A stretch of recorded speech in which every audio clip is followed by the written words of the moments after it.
Hey guys, welcome back to another English Essentials Classic. Now, as things are hotting up out there, we're going to be covering a hot topic in here. The good, the bad, and the ugly side of private tutors. Before we get into that, please don't forget to smash the like button, hit subscribe, and tap on the notification bell so you never miss any amazing content. Okay, it's coming towards the end of the year and most of the parents' evenings are done, but this is often when I get asked by parents a typical question. And the question comes up is, should I get a tutor for my kids?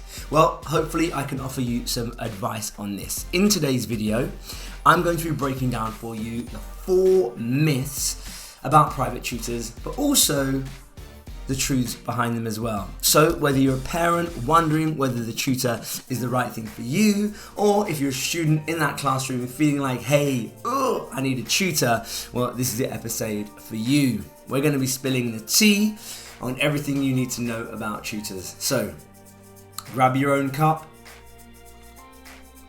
and let's dive right in. So why do parents consider getting a tutor in the first place? Well, there's usually a few obvious reasons. 1, they want individual attention for their child. 2, they want customized learning, something that feels personalized, something bespoke. They might want to boost the confidence of their child. They might want more specific, targeted help. Or often, the parents are at their wits' end, they don't know what to do, they've tried everything, and they think, hey, let me just invest in a tutor.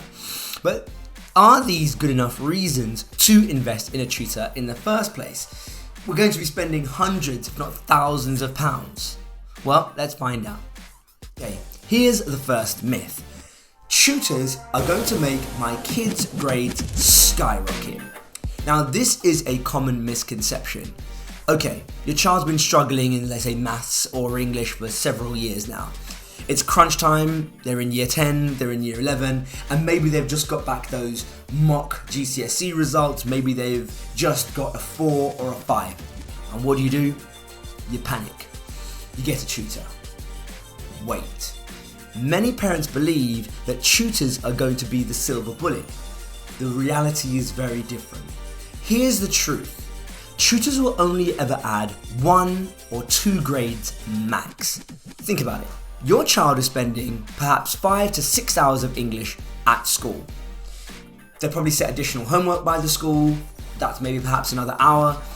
That's up to 7 hours a week of English or maths education. So if they're currently tracking at a grade 2 with 7 hours of English per week and having studied English for 10 years in the English educational system, why would 1 hour of English tuition per week suddenly make their grades skyrocket? It doesn't make sense. The truth is, tutors can add maybe 10-20% to their predicted grade. My advice is manage your expectations and you can't go wrong. Okay, myth number 2 looks like this. Tutors offer a tailor-made, personalized curriculum for your child and giving them personalized lessons. Parents often think that tutors will create these bespoke tuition sessions for their child. You're paying sometimes upwards of £40 per hour. Surely your child is getting the best education money can buy. They're so convincing on the phone. They give you a lovely sales pitch. They tell you all of this fancy jargon. They use words like diagnostic. They talk about assessments. They talk about progress. Now, don't get me wrong. Some tutors will offer an amazing experience and will tailor their sessions more than others, but check beforehand. Here's the truth. Tutors often reuse generalized material. They're often using the stuff that they're using at school with their kids.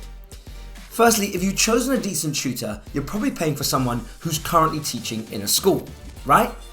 Teachers are often overworked, they're underpaid, which is partially why many of them may decide to be a tutor in the first place. They often don't have time to craft these personalized curriculums for your child, especially if your child is studying a text or an exam board that they don't teach in their own school.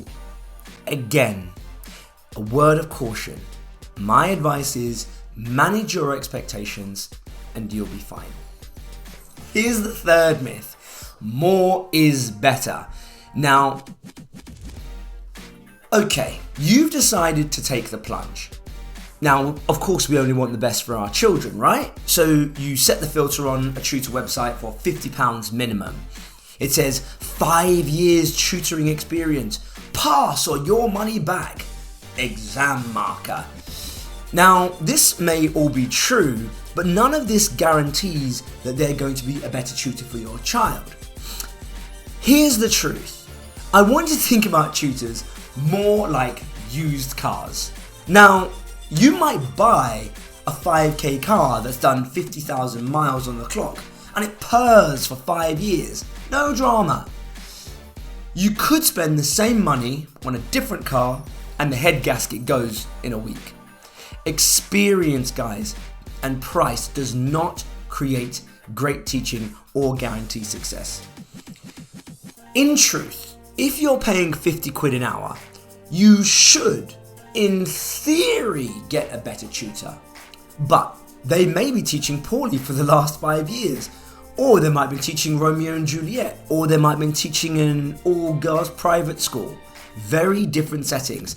Is that going to prepare your child for success? So the fourth myth, and the final one that we're going to be discussing in this video, is the myth that one-to-one tuition is the best. Now, it sounds like it should be true, right?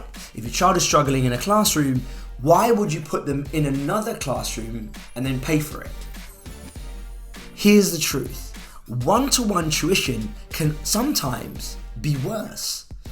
When your child receives one-to-one tuition sessions, sometimes this can be quite daunting and intense. It's very rapid, they're expected to work, and they're getting instant feedback. That moment-to-moment feedback is constantly happening. And maybe your child isn't used to that, maybe your child isn't ready for that. Now, with the right tutor and a great relationship, it can be excellent. I don't want to say that that can't be the case. But so can a small group setting, say. The children are able to bounce off one another in a small group setting. They can learn from their peers. They can see models of work that they're more likely to produce rather than a perfect teacher model that they're unlikely to be able to emulate. So, I want to talk to you about the marks of a great tutor. And for me, I've boiled it down to a few key ingredients. The first thing you want to be looking for is, does that tutor have an up-to-date DBS, and can they provide that for you? You want to ensure that your child is around someone safe. Number 2, are they a qualified teacher currently working in a school in the UK? Get a teacher that is experienced in teaching in schools. You want to make sure that your teacher will know the child's curriculum and the exam board very well. And you can easily just check this. Hey, what school do you teach at? And then you can go onto the school's website and find out what the exam board is. You want to make sure that your child is receiving regular feedback from the tutor as well. They should be talking to you consistently about the progress your child is making, and you should also be checking that they are showing you their child's work. And finally, often what's going to be the biggest sticking point is the price. Ensure that the price is reasonable. Okay, so there you have it. The truth about tutors. They can be a fantastic resource, there's no denying that, but like most things in life, they come with trade-offs. Ultimately, decision is going to be based on your child's unique needs and circumstances, and you have to decide what you're willing to trade off, whether that's the price, whether that's experience, personality, or personalization. We've come to the end of the video, guys, and if you have found it useful, please, as always, smash the like button, hit subscribe for me, and tap on the notification bell so that you don't miss any more amazing content. If you have any questions or experiences with tutors, I'd love to hear your thoughts. Drop a comment below. Until next time, keep those pens sharp and those minds sharper. I've been Mr. B, and this has been English Essentials.